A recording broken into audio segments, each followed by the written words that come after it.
એવું જરૂરી નહીં કે આપણે ભજનમાં જ અને ભક્તિ કરો.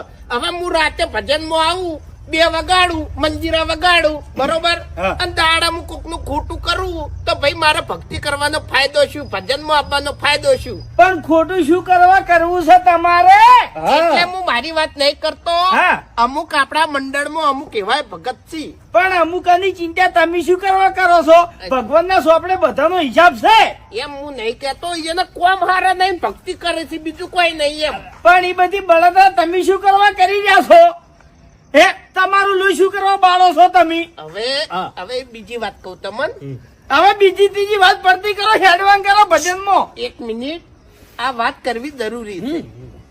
અમુક મારા જેવા હોય માણસો, બરોબર, બાપડાનો કાગડા જેવો અવાજ હોય, હોય પણ બાપડા ભજન હાચા મનથી ગાતા હોય, બરોબર. એટલે એવો મોણસ ગાવા બેહે ને એટલે મારા શહેરે નાટક કરી. કેવા નાટક કરી? પેટી વગાડવામાં નાટક કરાવી, તબલા વગાડવામાં નાટક કરાવી, અને પેલા મંજીરા વાળા હોય ને એ તો